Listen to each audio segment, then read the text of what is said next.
Jurnal Refleksi Dwi Mingguan ke-8 oleh Friska Guru Simanjuntak SPD, CGP Angkatan 11, SD Negeri 043942 Mbambal Petarung, Kabupaten Karo. Fasilitator oleh Pak Heri Arif Daulay, pengajar praktik oleh Ibu Nurmila Brusambiring.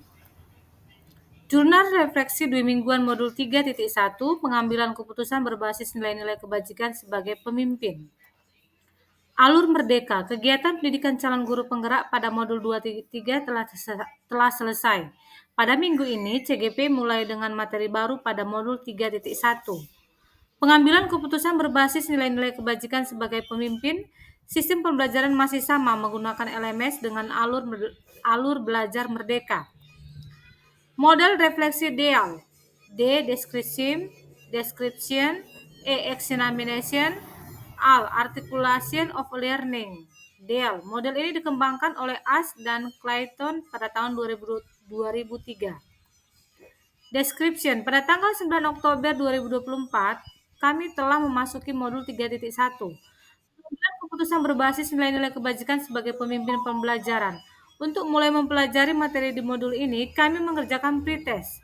Setelah mengerjakan pretest, kami mulai alur pembelajaran di modul ini dengan aktivitas modul dari diri, di mana kami melakukan refleksi bagaimana sikap pengambilan keputusan yang dilaksanakan selama ini. Jika dihadapkan dengan kasus dilema etika, setelah melalui alur mulai dari diri, kami melanjutkan dengan eksplorasi konsep. Pada alur ini, kami mempelajari konsep materi mengenai 4 paradigma, 3 prinsip, dan 9 langkah pengambilan 8 pengujian keputusan studi kasus. Selanjutnya, kami disuguhkan dengan kasus yang kemudian kami analisa dan diskusikan bersama CGP yang lainnya. Examination. Setelah mempelajari modul 3.1 selama 2 minggu ini, banyak hal yang sudah saya dapatkan. Saya lebih memahami perbedaan antara dilema etika dengan bujukan moral. Perbedaan mendasar mengenai dilema etika dan bujukan moral adalah pada latar belakang kasusnya. Jika dilema etika, maka kasus tersebut dapat disimpulkan dilema antara benar lawan benar. Sedangkan bujukan moral adalah benar lawan salah.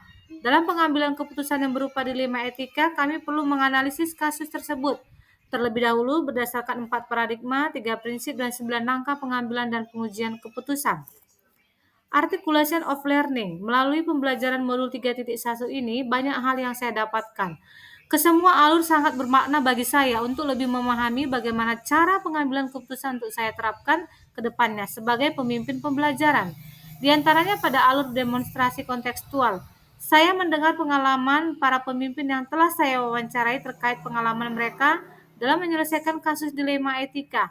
Pada alur elaborasi pemahaman kami semakin kuat mengenai teori pengambilan keputusan yang sesuai dengan nilai-nilai kebajikan universal.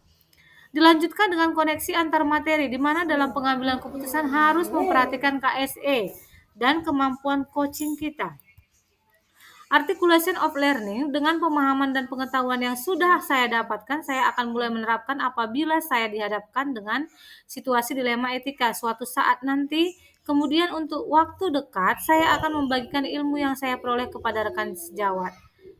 Tujuannya, suatu saat jika menemui permasalahan dilema etika, kami dapat menyelesaikannya secara bijaksana melalui 4 paradigma, 3 prinsip, dan 9 langkah pengambilan dan pengujian keputusan, sehingga keputusan yang kami ambil dapat sesuai dengan nilai-nilai kebajikan universal, dapat dipertanggungjawabkan.